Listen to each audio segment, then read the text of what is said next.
안녕하십니까. 소중한 나 무한 행복 시간입니다. 여러분들 만나 뵙게 되어 참으로 반갑습니다. 며칠 전에 초등학교 4학년생인 김주원이라는 학생이 정성껏 편지를 보내왔어요. 그래서 이렇게 그림까지 그려가지고, 이렇게 그림 보이시나요? 이렇게 그림도 보내오고, 또 여기 제 모습을 또 그려왔는데, 제가 추워 보인다고 이렇게 모자 쓰고 있는 그림, 이렇게 보이시나요? 모자 쓰고 있는 그림을 이렇게 보내왔습니다. 여기 또 대머리라고 반짝반짝 별빛까지 해가지고, 이거 애가 짓궂어요. 자, 그래서 이렇게 소중한 편지를 보내왔는데, 글씨가 작은 관계로 제가 타이핑한 편지 읽어드리도록 하겠습니다. 안녕하세요. 저는 초등학교 4학년 여자 김주원입니다. 예전에 저희 고모가 아빠 핸드폰으로 광우 스님의 소나무를 들어보라 하셨는데, 그때는 한 번만 살짝 듣고 더 이상 듣지 않았습니다. 하지만 지금 아빠의 눈이 잘 안 보이셔서 다시 소나무를 듣게 되었는데 정말 재미있었고 좋았습니다. 지금은 120회쯤 듣고 있습니다. 보다가 질문이 있습니다. 혹시 식물로 태어난 것은 복을 많이 지은 것입니까? 아니면 복을 조금 지은 것입니까? 지옥, 아슈라, 축생, 인간, 천상 순으로 높은 걸로 알고 있습니다. 그래서 궁금합니다. 알려주세요. 우리 아빠가 2020년 5월부터 눈이 잘 안 보이세요. 아빠의 눈이 좋아지게 기도해 주세요. 우리 가족 중에서 저와 아빠만 불교 법문을 듣습니다. 언니는 불교를 뻥이라고 합니다. 뻥튀기가 맛있죠? 엄마는 어차피 다 거짓말이니까 공부나 하라고 하십니다. 예, 다 거짓말이라고. 너무 짜증이 납니다. 그리고 아빠는 아빠의 복 70%를 저에게 주십니다. 그래서 저는 기분이 좋습니다. 저는 아직 욕심을 버리지 못했나 봅니다. 바쁘실 텐데 저의 부족한 편지를 읽어주셔서 감사합니다. 새해 복 많이 받으세요. 추신, 이 편지를 꼭 방송에서 읽어주세요. 감사합니다. 예, 우리 주원이 학생 이렇게 또 정성껏 그림도 그리고 편지도 보내줘서 너무나 고맙습니다. 우리 주원이 학생이 질문을 했죠. 식물로 태어난 것은 복을 많이 지은 겁니까? 복을 조금 지은 겁니까? 그러니까 우리가 내가 지은 업보에 의해서 다음 생에 새로운 몸으로 태어나지 않습니까? 그래서 지옥, 아귀, 축생, 아슈라, 인간, 천상, 그래서 6가지 세상을 윤회한다 해서 육도윤회라고 부르는데요. 자, 잘 들어두세요. 제가 예전에 방송에서도 몇 번 이야기한 적이 있었던 것 같은데, 불교 교리에서는 식물로는 윤회하지 않습니다, 여러분. 초기 불교라든가 혹은 아비달마 불교 그런 교리에 보면 사람은 다음 생에 식물로 윤회하지 않습니다. 그래서 우리가 육도윤회라고 했을 때 지옥, 아귀, 축생, 아슈라, 인간, 천상 6가지 세상 안에 식물은 없습니다. 그러니까 불교 교리를 제대로 공부 안 하신 분들이 식물로도 환생한다, 식물로 윤회한다라고 말씀하시는 분들이 간혹 있는 것 같은데, 그 불교 교리로는 아주 잘못된 그런 말입니다. 단 예외가 있습니다. 식물로 환생하는 게 아니라 나무에 붙은 목신, 그러니까 식물에 붙어 사는 귀신으로 태어날 수는 있습니다. 그러니까 다음 생에 그런 어떤 귀신이나 어떤 신적인 영적인 존재로 태어나서 나무에 붙어 사는 거지 나무 자체로는 이제 윤회할 수 있는 게 아닙니다. 그래서 이거는 불교 교리의 이제 논서라든가 그런 우리 가르침에 분명히 나와 있는 내용입니다. 근데 가끔 이걸 홍동하시는 분들이 있는데 제가 중국 대만에서 활동하고 계시는 어느 큰 스님 책을 읽은 적이 있습니다. 그 중국 대만 큰 스님의 책을 읽는데 그 스님께서 법문을 하시면서 마치 식물로도 사람이 윤회한다, 식물로 이렇게 다시 태어난다, 식물도 중생이다라는 식으로 그게 법문하시는 걸 보고는 제가 무슨 생각을 했냐면 불교가 어렵긴 어렵구나, 불교가 참 어렵구나라는 생각을 다시 했습니다. 왜냐? 그 중국 대만 큰 스님께서도 평생 불교 공부를 하신 분인데도 식물로도 환생할 수 있다, 식물도 중생이다라는 식의 그 오해를 하고 계시더라고요. 그런데 이 부분에 대해서 우리가 명확하게 짚어야 되는 부분이 저 미얀마나 스리랑카의 그 남방 불교라든가 그 티베트 불교에서도 식물은 윤회하는 중생으로 보지를 않습니다. 근데 우리가 중국 불교의 역사와 특히 한국 불교의 역사를 찬찬히 보면 중국 불교, 한국 불교의 역사가 전체적으로 봤을 때 교리 공부가 세밀하지를 않습니다. 저 미얀마나 스리랑카나 태국 같은 곳은 아비담마라고 해가지고 교리 공부를 아주 세밀하게 하고요. 티베트 불교도 교리 공부를 아주 세밀하게 하는데 중국 불교나 한국 불교 쪽은 그 참선을 해서 마음을 깨친다는 선종의 문화가 강해서 그런지 교리 공부를 세밀하게 하지를 않은 그런 어떤 역사적인 흐름이 있습니다. 그래서 이 중국 대만의 큰 스님께서도 아마 그런 부분에서 좀 실수를 하신 게 아닌가. 그래서 이렇게 큰 스님께서도 가끔씩 잘못 설명할 때가 있는데 우리 일반 불자들이 불교 공부하면서 얼마나 불교가 어려울까, 이런 생각을 제가 잠시 해본 적이 있습니다. 물론 제가 식물이 윤회하는 존재가 아니다라고 제가 말을 한 부분에 있어서 이 방송을 보시면서 납득이 안 되시는 분들도 있겠지만 또 이 이야기 길게 하면 이제 한도 끝도 없거든요. 다만 뭐 아비달마라든가 구사론이라든가 또 모든 것은 마음이 만든 것이다, 일체 유심조를 세밀하게 분석한 대승의 교리인 유식사상에서도 식물은 윤회하는 존재로 보지를 않습니다. 그래서 우리 주원군이 질문한 식물로 태어난 것은 복을 많이 지은 거예요, 복을 조금 지은 거예요? 라고 질문했는데 식물로는 태어나지를 않아요. 그러니까 복이 많냐 복이 적냐 이렇게 말하기가 애매하죠. 그러면 이런 질문은 가능하겠죠. 식물에 의지해서 태어난 목신, 그러니까 나무에 붙어 사는 귀신인 목신은 복을 많이 지은 거냐 적게 지은 거냐라고 하면 저도 잘 모르겠는데, 다만 중요한 거는 사람으로 태어나서 부처님 가르침을 만난 복이 최고의 복이랍니다.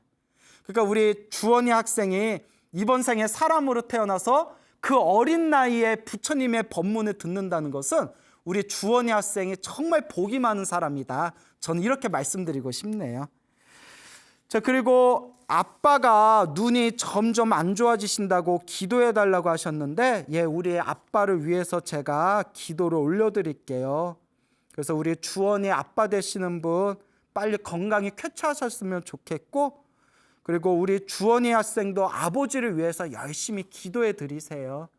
그렇게 말씀드리고 싶네요. 그리고 언니하고 엄마가 불교를 안 믿는다고 막 너무 짜증이 납니다라고 하는데 짜증내지 마세요. 어차피 다 자기 인연대로 살아갑니다. 불교를 믿는 사람도 있고 불교를 안 믿는 사람도 있고 부처님 가르침을 잘 따르는 사람도 있고 부처님 법을 만났는데도 엉터리로 사는 사람도 있고 결국 다 자기 인연법이더라고요. 그러니까 너무 짜증나지 마시고 우리 주원이 학생이 열심히 수행하면 나중에 언니와 엄마에게도 인정받지 않을까 생각을 합니다.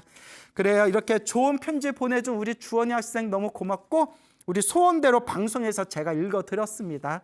그래서 우리 아빠, 엄마한테 효도 열심히 하시고 부처님 가르침 잘 닦아서 우리 주원이 학생 항상 부처님과 보살님의 큰 가피 받으면서 항상 고운 나날 되시기를 요 광우 스님이 축원드립니다. 예, 고맙습니다.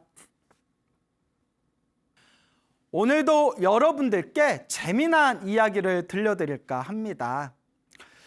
얼마 전에 비구니 스님 세 분이 이제 차 한 잔 마시러 오셨어요. 이제 연배가 이제 60대, 70대 되시는 그런 어른 비구니 스님이신데 이제 또 저의 소나무 또 광팬이라고 하시더라고요. 그래서 이 비구니 스님 세 분이서 차 마시면서 그래도 이 세 분의 스님들께서도 평상시에 기도를 많이 하시고 또 마음을 많이 닦으신 분들이기 때문에 나름대로 그런 어떤 놀라운 가피를 많이 체험하셨더라고요.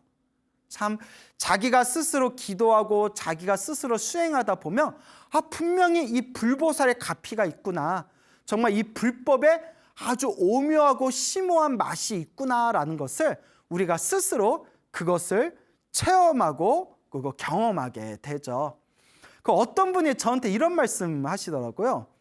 광우 스님은 요새 젊은 스님답지 않다.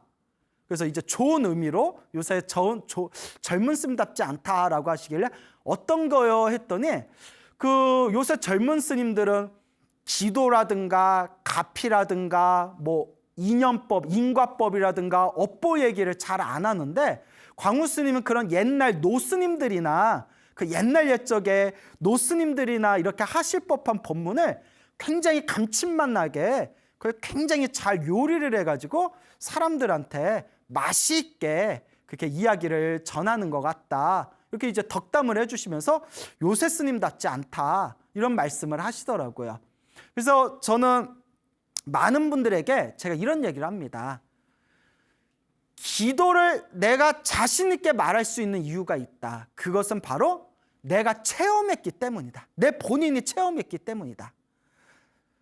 내가 부처님과 보살님들의 가피에 대해서 불보살님의 가피와 관세음보살님의 가피와 지장보살님의 가피와 이 불보살님의 놀라운 그런 어떤 위력에 대해서 자신 있게 말하는 이유가 있다. 그건 바로 내가 내 본인이 직접 체험했기 때문이다.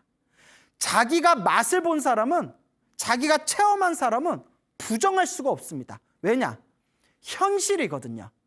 그런데 꼭 맛을 보지 못하신 분들, 꼭 불교를 머리로만 따지시는 분들, 꼭 불교를 지식적으로만 이해하시려는 분들이 이런 기도라든가 불보살님의 가피 같은 이야기를 들으면 그런 부정적인 반응을 하시는 분들이 많습니다.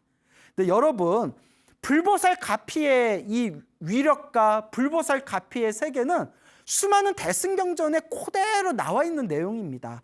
치장경에 나와 있고 법화경에 나와 있고 금강경에도 금강경 부처님의 가피에 대해서 나와 있고 수많은 대승경전에서 불보살님의 가피에 대해서 이야기하고 있는데 불교를 공부하는 부처님을 믿고 따르는 불자가 불보살의 가피를 믿지 않거나 불보살의 가피에 대해서 부정적인 생각이 든다면 그거는 대승의 가르침, 대승경전을 믿지 않는다는 말이나 다름이 없습니다. 물론 마지막에 가면 대승경전, 대승의 가르침에서도 이렇게 이야기합니다. 우리가 관세음보살이나 지장보살이나 기도를 해서 불보살님께 얻는 가피 자체가 다 우리 마음 안에 있는 불성의 힘이다. 이렇게 다 내 마음자리로 돌리기는 하지만 그게 마음의 힘이든 내 마음 밖의 힘이든 불보살의 가피는 분명히 있다는 겁니다. 그런데 왜 기도를 하지 않습니까? 그런데 왜 업장소멸을 하지 않습니까? 그런데 왜 불보살님의 가피를 구하지 않습니까? 불보살님은 언제든지 우리들을 위해서 우리들의 행복한 길로 이끌어주기 위해서 항상 우리들에게 지혜와 자비의 광명을 뿜어주고 계십니다. 그러니 여러분, 기도를 하고 업장소멸을 하고 내가 몸과 말과 생각으로 지었던 그 수많은 업보들을 닦아가면서 이 마음을 하나하나 깨쳐나갈 때 불보살의 가피는 분명히 있구나. 불보살의 가피조차도 내 마음 밖에서 벗어나는 게 아니구나. 믿고 의지하면 내 마음의 힘이든 내 마음 밖에 진짜 불보살님이 진짜 있어서 나에게 주는 힘이든 그런 머리로 따지는 거와 상관없이 분명히 나를 올바른 길로, 바른 길로 이끌어주는 그런 힘이 있구나. 그것을 내 내면에서 뿌듯하게 느끼게 됩니다. 그러니까 여러분, 불교를 머리로만 이해하려 하지 마세요. 불교를 지식으로만 이해하려 하지 마십시오. 저도 절에 20년 있으면서 불교 공부하는 사람들 저도 얼마나 많이 봤습니까? 꼭 머리로만, 지식으로만 불교를 이해하려는 사람들은 오래 못 가더라고요. 그리고 머리와 지식으로만 불교를 이해하는 사람들도 시간이 지날수록 자꾸 부처님의 가르침을 자기 깜냥으로 자꾸 부처님의 가르침을 왜곡시키는 걸 제가 수없이 목격했습니다. 경전에도 분명히 나옵니다. 부처님의 깨달음이 저 태양빛이라면 우리 중생들의 아르마리는 태양 옆에 반딧불 수준뿐이 안 된다. 깨치지도 못했고 탐욕과 성냄과 어리석음조차도 스스로 조절하지 못하면서 어떻게 중생의 자기의 깜냥으로 부처님의 위대한 가피와 부처님의 위대한 지혜와 부처님의 위대한 경전을 마음대로 그렇게 가위질하듯이 재단할 수가 있겠습니까? 그래서 이 방송을 보고 계시는 우리 소나무 불자 여러분들에게 제가 간곡하게 말씀드리는 게 지식으로 이해하지 말아라. 절대 머리로 이해하려 하지 말아라. 부처님의 가르침은 내 내면에서 체험하는 이 맛, 이 힘이 중요하다라는 것을 제가 간곡하게 말씀드리는 바입니다. 그래서 그 비구니 스님 세 분도 이제 당신들만의 수행 생활을 하면서 이제 맛을 본 게 있으실 거 아니에요. 그래서 너무나 재미난 이야기들을 들어서 오늘 불자님들에게 이 좋은 이야기 한번 나눠볼까 합니다. 그 첫 번째 비구니 스님께서는 저 파주에 살고 계세요. 파주에 살고 계시는 해심이라는 비구니 스님이신데요. 이 파주에 계시는 해심 스님께서 출가하시기 전에 사회생활을 잠깐 하셨대요. 이제 사회생활을 하시다가 그냥 사람들 잘못 만나고 뭐 좀 사기당하고 마음의 상처를 받으면서 엄청나게 큰 공경에 처하시게 되었다고 합니다. 근데 극심한 스트레스로 갑자기 시력을 잃어버렸대요. 그러니까 스트레스성으로 갑자기 시력이 눈앞이 깜깜해져 버린 거예요. 그러니까 얼마나 스트레스를 심하게 받았으면 얼마나 큰 상처를 받았으면 갑자기 눈이 안 보이는 겁니다. 그래서 병원을 다니면서 시력이 조금은 돌아왔답니다. 시력이 조금은 돌아왔지만 그래도 그 예전 같지 않게 눈이 캄캄해가지고 이 눈의 시력의 상태가 굉장히 안 좋은 그런 이제 상황이었는데 주변에 같이 절을 다녔던 도반들이 법화경을 좀 사경해라라고 이렇게 권유를 했답니다. 법화경을 사경해라. 그래서 그때 법화경, 한글로 된 법화경 책을 구해가지고 열심히 사경을 했대요. 근데 법화경을 사경하다 보니까 마음이 점점 편안해지더래요. 마음이 편안해진다는 것은 스트레스가 그만큼 줄어들고 있다는 거죠. 그래서 우리 소나무 불자 여러분들께 제가 자주 말씀드리잖아요. 기도를 열심히 하면 첫 번째 일어나는 가피가 마음이 편안해진다. 금강경을 하든 법화경을 하든 혹은 뭐 108배를 하든 연부를 하든 하여튼 기도에 집중하다 보면 마음이 편안해집니다. 아마 지금 이 방송을 보신 분들은 고개 끄덕끄덕 하면서 맞아 기도하면 마음이 편안해지는 그 맛이 있지. 아마 이렇게 이제 스스로 체험하신 분들이 많으실 거라 생각이 됩니다. 그래서 이렇게 법화경 계속 사경하다 보니까 마음이 계속 편안해진 그 맛에 계속 이제 법화경을 사경을 했는데 법화경을 한 2번 넘게 사경을 했을 때 법화경을 다 사경하고 나서 갑자기 눈앞에 환한 광명이 펼쳐지더랍니다. 눈앞에 환한 광명이 쫙 펼쳐지면서 그 눈앞에 광명이 펼쳐지는 체험을 하고 난 뒤에 시력이 완전 정상으로 돌아오셨다고 합니다. 가피 받으신 거죠. 그래서 눈앞에 환한 광명이 일어나는 걸 보면서 이제 시력이 다시 정상으로 돌아오면서 이런 어떤 기도의 맛을 보니까 불심이 훨씬 더 지극해진 겁니다. 훨씬 더 이제 정성스러운 마음으로 꾸준히 이제 절에 다니면서 그 뒤로 신행 생활을 더 열심히 하시고 법화경 사경도 더 열심히 하셨다고 합니다. 그러던 어느 날 계속 법화경을 또 사경하는데 법화경을 다 사경하고 나서 갑자기 눈앞에서 우수수수수 하면서 하늘에서 꽃비가 막 쏟아지는 환상을 보셨답니다. 정말 생생하게 하늘에서 막 꽃비가 쏟아지더래요.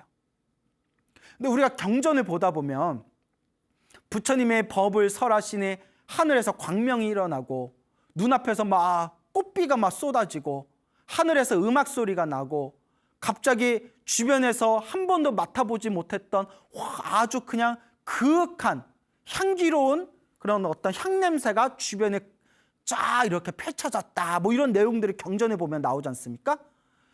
그 스님께서 법화경을 다 사경하고 나서 딱 이렇게 고개를 들었는데 생생하게 눈앞에서 수많은 꽃비가 눈앞에서 막 쏟아지는 환상을 보면서 아, 부처님 말씀이 거짓이 아니구나. 경전에 나오는 말씀들이 거짓이 아니구나. 정말 하늘에서 꽃비가 쏟아지는 도리가 있구나 라는 걸 완전히 체험하셨다고 합니다. 그런 경험을 하시고 나서 이제 시절 인연이 되셔가지고 머리를 깎고 출가하시게 됩니다. 그래서 지금까지도 이제 열심히 이제 수행 정진하고 계시는데 그런 출가하기 전부터 법화경 사경을 하고 기도를 하면서 그런 체험과 맛을 보셨기 때문에 출가하고 난 뒤에도 기도를 굉장히 열심히 하셨대요. 그래서 우리나라 전국의 유명한 기도도량을 다 다니면서 기도를 하셨는데 특히 그때 이제 몸에 또 힘이 있으시니까 3000배를 많이 하셨답니다. 우리나라의 유명한 도량들을 신도들과 함께 신도회를 조직해가지고 다니면서 그렇게 3000배의 수행을 열심히 하셨는데 그 3000배하고 기도하면서 또 수많은 가피와 신비한 체험들을 하셨다고 합니다. 그 중에 이제 하나 생각나는 게 있는데 그 오래전에 남해 보리암을 가게 됐대요. 신도들과 이제 남해 보리암을 가게 됐는데 그 남해 보리암이 또 관세음보살 가피가 있는 곳이지 않습니까? 남해 보리암을 가는데 그 차를 타는 와중에서 실수로 차 문을 잘못 닫아가지고 발목에 꽉 끼워버렸대요. 그 발목을 아마 차 문으로 딱 이렇게 찍어버렸던 것 같아요. 너무 아파가지고 정말 뭐 인대가 끊어질 수도 있고 뼈에 금이 갈 수도 있는 그런 상황이지 않습니까? 시간이 지났는데도 발목에 가라앉지를 않더래요. 그래서 이제 보리암에 이제 코앞에 도착했는데 막 걱정이 되시더래요. 발목이 너무 아파가지고 오늘 힘들게 신도들하고 남해 보리암까지 왔는데 이거 오늘 3000배 이거 못하는 거 아닌가? 그런 생각이 들더랍니다. 그래서 보리암에 이제 밑에 주차장에다가 차를 놓고 이제 천천히 발목이 너무 아프니까 천천히 이제 보리암으로 이렇게 고개를 넘어갔는데 보리암의 문 앞에 보리암 들어가는 일중 문 앞에 웬 할머니가 이렇게 서 계시더래요. 근데 할머니가 복장에 스님들이 있는 회색 장삼을 입고 있고 머리에 이렇게 쪽을 쥐고 있었대요. 머리에 이렇게 쪽을 쥐고 있는 그런 어떤 맑아 보이는 이렇게 할머니가 한 분이 이렇게 서 있더니 요 스님을 보시고는 그 파주의 해심스님을 보시고는 이렇게 합장을 하면서 먼저 인사하면서 아유 밑에서 발을 다쳤는데 어떻게 3000배 하겠다고 여기까지 왔어 이렇게 이제 이야기를 하더랍니다. 그 스님이 깜짝 놀라가지고 아니 내가 밑에서 발목 다친 거는 어떻게 알고 계시지? 그 내가 오늘 3000배 하려고 마음 먹고 온 거는 어떻게 알고 계시지? 처음 보는 분인데. 그래서 신기하다 해가지고 일단 자기한테 인사하니까 얼떨결에 같이 이렇게 인사를 했대요. 스님이 이렇게 인사하고 딱 들어서 봤는데 그 할머니가 흔적도 없이 사라졌더래요. 합장하고 딱 봤는데 흔적도 없이 사라졌더랍니다. 이쯤 되면 전설의 고향이죠, 여러분. 이쯤 되면 이제 전설의 고향으로 이제 넘어가는 겁니다. 근데 그 스님이 저한테 직접 해주신 얘기예요. 신기하다. 뭐지? 꿈인가 생신가? 그리고 이제 보리암 법당에 올라가서 딱 이제 부처님께 예배 드리고 예불 드리고 난 뒤에 딱 3000배를 시작하는데 분명히 보리암 올라올 때까지만 하더라도 그 욱신거리던 그렇게 그 눈썹이 파르르 떨릴 정도로 아팠던 발목이 하나도 안 아프더래요. 그리고 법당에서 그 자리에서 아무런 고통 없이 순식간에 3,000배를 끝내버렸대요. 3,000배를 딱 끝내고 나니까 멀리서 이제 도량석 소리가 들리더래요. 새벽 예불 시간이 온 거예요. 그리고 새벽 예불을 싹 마치고 난 뒤에 전혀 발목에 아무런 문제 없이 그렇게 이제 남의 보리함을 내려오시게 되었다고 합니다. 그래서 이 이야기를 해주신 스님께서 아무리 지금 생각해도 그 할머니가 아직도 생생하게 기억이 난대요. 근데 아무리 생각해도 관세음보살님 화신이 아니었을까. 관세음보살님이 그래도 자기를 이렇게 발목이 아픈데도 쩔뚝거리고 3,000배 하려고 올라온 자기 모습을 보고 갸륵하고 불쌍해서 격려해 주시려고 이렇게 몸을 낮추신 화신이 아닐까, 그런 생각을 종종 한다. 또 이런 말씀, 재미난 말씀을 해주셨습니다. 정말 놀라운 일이 아닐 수가 없습니다. 그리고 두 번째 또 비구니 스님께서도 재미난 이야기를 해주셨어요. 그 스님께서는 이제 인천에 계시는 법화 스님이라고 하시더라고요. 인천에 계시는 스님이신데, 요 스님께서 당신이 있는 절에 어느 이제 40대 거사님이 계시대요. 그 40대 거사님이 계시는데 그 거사님 이야기가 그렇게 신기하답니다. 어떤 일이 있었느냐면 오래전에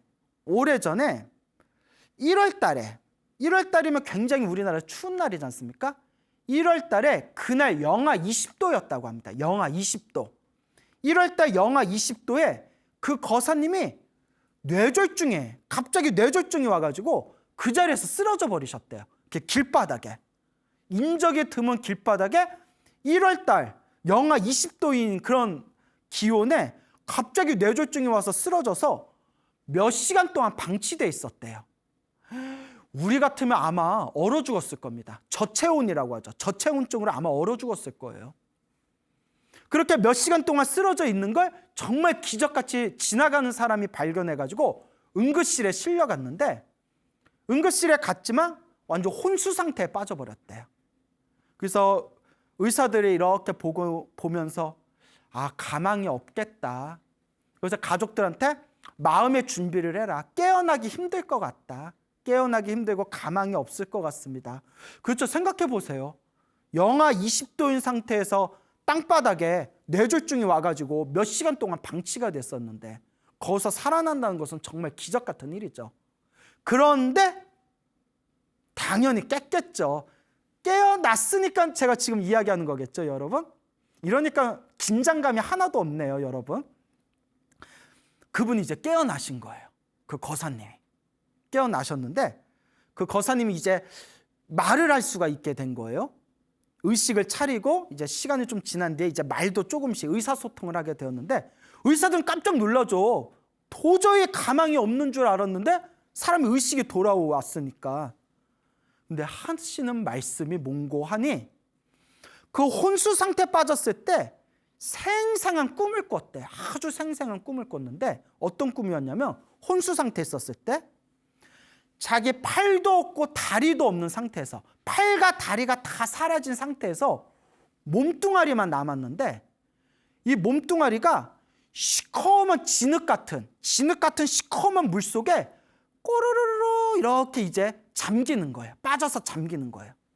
그래서 점점 몸이 잠겨서 이제 목에서 이제 입까지 점점 넘어올 때 이제 손하고 발이 없으니까 빠져나올 수가 없는 거예요.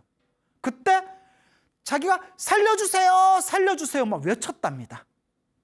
손도 없고 팔도 없고 몸뚱아리만 있는 상태에서 그 시커먼 물속에 빠져들 때 살려주세요, 살려주세요 하는데, 그러니까 그때 완전히 빠지면 죽는 거였어요.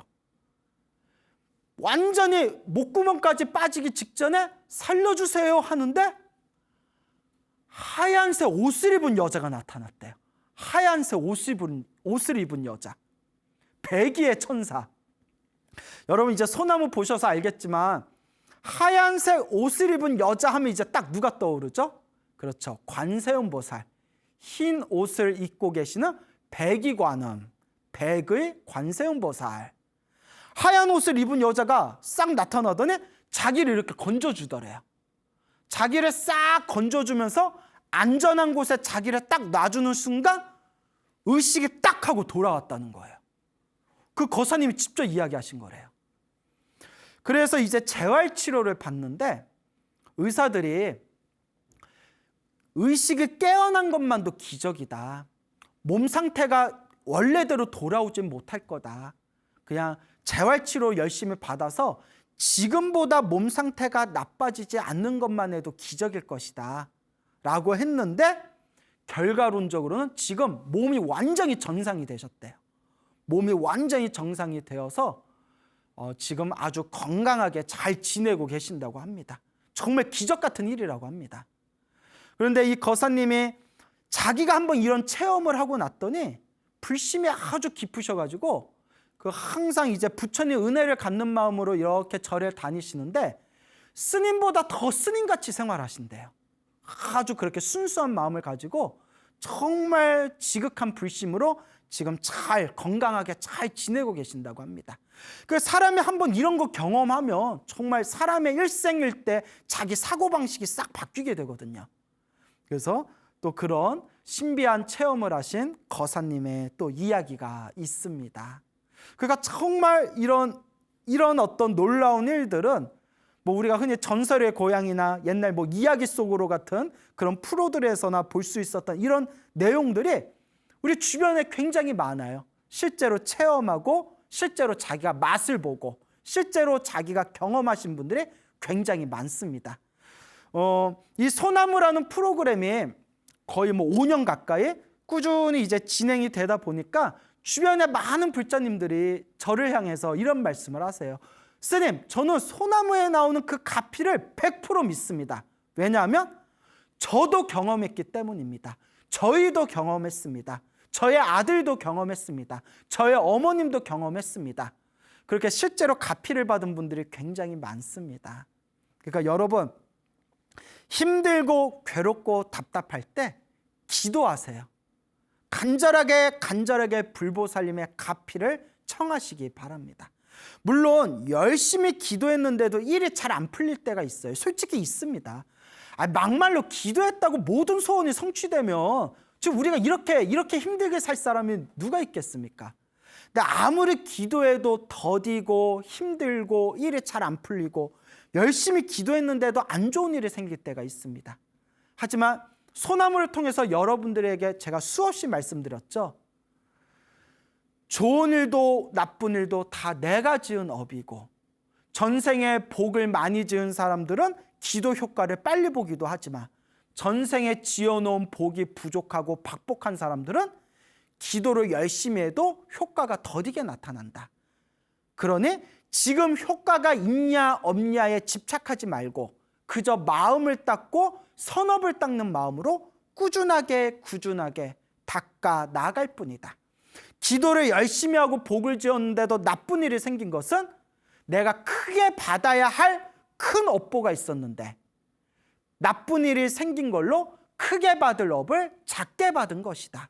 이런 말씀을 여러분들에게 수없이 말씀을 드렸습니다. 그러니까 기도하는 사람, 마음 닦는 사람들은 자기만의 기준과 중심이 있어야 됩니다. 내가 이렇게 기도했을 때 좋은 일이 생기든 나쁜 일이 생기든 다 내 업이다. 나는 내 업을 닦는 마음으로, 내 선업과 공덕을 닦는 마음으로, 내 마음을 닦는 마음으로 일희일비하지 않고 그냥 닦아 나아가겠다. 내가 기도하다가 이렇게 나쁜 일이 생긴 것도 내가 전생에 너무나 못된 짓을 많이 했기 때문에 이번 생에 내가 언젠가 크게 받아야 할 업보를 지금 작게 받고 있는 것이다. 부처님이 말씀하신 인과 업보의 가르침, 이 인연법은 절대 피할 수가 없다. 내가 지금 기도로 녹여내고 있는 것이다 라는 확고한 자기 마음의 중심이 있어야 됩니다. 이 소나무 프로그램을 보면서 우리 불자님들이 이런 마음의 중심이 확고하게 뿌리내리기를 제가 간곡하게 권하는 바입니다. 끝으로 세 번째 이제 비구니 스님께서 해주신 이야기입니다. 저기 봉청동에 계시는 다견이라는 비구니 스님께서 이제 해주신 말씀인데요. 요 다견 스님께서 지금 이제 70대입니다. 이제 연세가 70대이시다 보니까 몸에 관절이 옛날 같지가 않으시대요. 온몸에 이제 관절염이 있으신데 그 오래전에 제가 소나무에서 한번 말씀을 드렸는데 그 어느 비구니 스님이 무릎 연골이 다 닳았는데도 매일 108배를 하시는 노 비구니 스님이 계시다. 그래서 병원에 가서 의사 선생님이 무릎을 보면서 매일 108배 한다는 얘기를 듣고는 그 자리에서 의사 선생님이 깜짝 놀라면서 아니 이 무릎으로는 108배 할 수가 없는데 어떻게 하냐고 그렇게 놀라워하던 그런 어떤 비구니 스님 이야기가 있었다. 예전에 제가 오래전에 이 이야기 했는데 기억나실런지 모르겠어요. 제 광팬들 중에서는 지금까지 했던 소나무 막 두세 번씩 네 번씩 막 돌려서 보신 분들도 수두룩하시더라고요. 그래서 이와 같이 그 비구니 스님께서 이제 경험을 하셨던 건데 얼마 전에 신도들과 함께 소요산에 가셨대요. 신도들과 함께 소요산에 가셨는데 이제 소요산에 가가지고 각자 신도들끼리 이제 자유 시간을 가진 뒤에 몇 시에 요 소요산 밑에 광장에 몇 시에 모이고 나서 이제 인원 체크해서 이제 버스 타고 출발하자 이렇게 이야기가 됐답니다. 근데 이제 스님께서는 관절이 나쁘시니까 관절이 좋지 못하시니까 이렇게 소요산 이렇게 이제 성지순례 사찰을 하고 난 뒤에 몸도 안 좋고 해서 광장에 남들보다 좀 일찍 내려오셨대요. 그래서 광장에 좀 일찍 내려오셔서 이제 광장에 내려오시고 난 뒤에 스님께서 신도를 기다리는 차에 이제 광장에서 잠깐 앉아가지고 노는 입에 연불 한다고 하잖아요. 그래서 이렇게 연불을 하셨대요. 노는 입에 이제 연불을 하셨는데 그러니까 한동안 이렇게 연불산매에 빠져 계실 때 갑자기 오른쪽 가운데 손가락이 따끔하더래요. 오른쪽 가운데 손가락이 따끔해가지고 뭐지 하고 봤더니 시커먼 말벌이 스님 오른쪽 가운데 손가락을 침으로 딱 쌌다는 거예요. 어찌나 아프든지 가운데 손가락이 퉁퉁 부었대요. 이거 방송에서 가운데 손가락 보여드릴 수도 없고 가운데 손가락이 그 말벌에 침이 쏘여가지고 퉁퉁 부었더랍니다. 아이고 별일이 다 있네. 이게 뭐야? 그래서 이렇게 연불하실 때 이렇게 연불을 이렇게 하실 때 연불하던 찰나에 이렇게 그냥 봉침을 맞아버리신 거예요. 그런데 놀라운 일이 생깁니다. 그 다음 날 스님께서 온몸에 이제 관절염이 있으셔가지고 특히 오른쪽 어깨가 너무 아프셨대요. 정말 오른쪽 어깨를 이렇게 움직이기도 힘들 정도 너무 아프셔서 온갖 병원도 다니시고 침도 맞으시고 뜸도 맞으셨는데 이 낫지 않았던 오른쪽 어깨가 자 여러분들 이미 다 마음속으로 알고 계시죠? 그날 소요산 그 밑에 광장에서 오른쪽 가운데 손가락 봉침 말벌의 침을 딱 맞자마자 퉁퉁 붓더니 그 다음 날에 그토록 몇 년 동안 당신을 괴롭혔던 오른쪽 어깨 통증이 흔적도 없이 사라지셨대요. 완전히 말끔하게 나아버렸대요. 야, 참 별일이 다 있습니다. 진짜 이거 소가 뒷걸음질 치다가 쥐 잡듯이 얻어 걸린 걸까요? 그런데 당연히 이 스님은 부처님께서 가피해 주셨구나. 나보고 기도 좀 더 열심히 하라고 요 어깨를 치료해 주셨구나. 이렇게 겸손하게 이야기를 하시더라고요. 정말 놀라운 일입니다. 근데 여러분, 제가 이것 꼭 하나 말씀드릴게요. 또 이 이야기 듣고 봉침이 몸에 좋은가 보다 알고 또 봉침 맞으러 다니실 분들이 있을까 봐 말씀드리는데 우리가 살아있는 그 벌을 잡아서 침을 놓으면 그 살아있는 벌이 죽게 된답니다. 그러니까 불자 여러분들이 간접적으로 이게 봉침을 맞게 되면 간접적으로나마 그게 살생의 업보가 된 겁니다, 여러분. 그러니까 이 방송을 보고 계시는 우리 불자 여러분들, 요 관절염, 어깨가 아프신 비구니 스님이 우연히 말벌에 침을 맞고 어깨 통증이 나았다라는 이야기만 듣고서 우리 어디 시골 가서 봉침 맞을까? 우리 불자 여러분들 절대 그러시면 안 됩니다. 제가 행여라도 염려돼서 말씀드리는 겁니다. 오히려 살아있는 벌을 잡아다가 침을 놓게 되면 오히려 그게 살생의 업보가 될 수 있기 때문에 불자 여러분들은 이 살생의 업을 지을 수 있는 이 방법은 되도록 피하셔라라고 제가 또 권유드리고 싶습니다. 자, 오늘 어쨌거나 여러분들에게 세 가지 이 비구니스님들께 들은 세 분의 비구니스님들께 들은 세 가지의 가피 이야기 전해드렸습니다. 첫째는 그 법화경 사경하시고 또 남의 보리함에서 3000배 하셨던 비구니스님 이야기. 또 두 번째 이야기는 그 비구니스님 사찰에 다니는 그 거사님, 쓰러지셨다가 그 어떤 환상 속에서 하얀 옷을 입으신 분이 자기를 구해주는 그런 체험을 하신 거사님 이야기 들려드렸고, 마지막 이야기는 그 다견이라는 스님께서 소요산에서 말벌의 침을 맞은 뒤에 그 자신을 그토록 괴롭혔던 어깨 통증이 싹 사라지게 되었다. 또 이런 이야기, 세 가지 이야기를 전해드렸네요. 여러분, 거듭 말씀드리지만 결국 기도의 가피는 자기가 맛을 봐야 됩니다. 지금 얼마나 이 시국이 어렵고 힘들고 괴롭고 답답합니까? 근데 이런 말씀을 드리는 것 자체가 제가 너무 죄송스러운 얘기지만 사실 이게 다 우리의 업입니다. 우리가 지은 이 업에 의해서 우리가 지금 이토록 힘들고 괴롭고 답답한 이런 상황에 처하게 된 것 같습니다. 우리에게는 어떤 방법이 있을까요? 결국 부처님께 기도하고 내 마음의 업장을 닦아나가면서 끊임없이 복과 선업과 공덕을 쌓는 수밖에 없습니다. 좋은 일도 나쁜 일도 결국 우리가 닦아야 할, 그리고 우리가 받아야 할 우리의 몫인 것입니다. 그래서 항상 우리 불자 여러분들께 말씀드립니다. 여러분, 좋은 일도 나쁜 일도 내 업이다 생각하시고 열심히 업장소멸하시기 바랍니다. 그리고 미래의 행복을 위해서 지금부터 복을 많이 짓고 선업을 많이 닦고 공덕을 많이 쌓으시기 바랍니다. 행복도 불행도 결국 내가 지은 나의 인연법이라는 것을 꼭 명심하시길 바랍니다. 여러분, 행복해지고 싶습니까? 행복한 삶을 창조하고 싶습니까? 복을 지으십시오. 선업을 지으십시오. 공덕을 쌓으십시오. 복과 선업과 공덕의 힘이 여러분들을 진정한 행복의 길로 이끌어 줄 것입니다. 오늘 여기서 마치겠습니다. 여러분, 성불하십시오.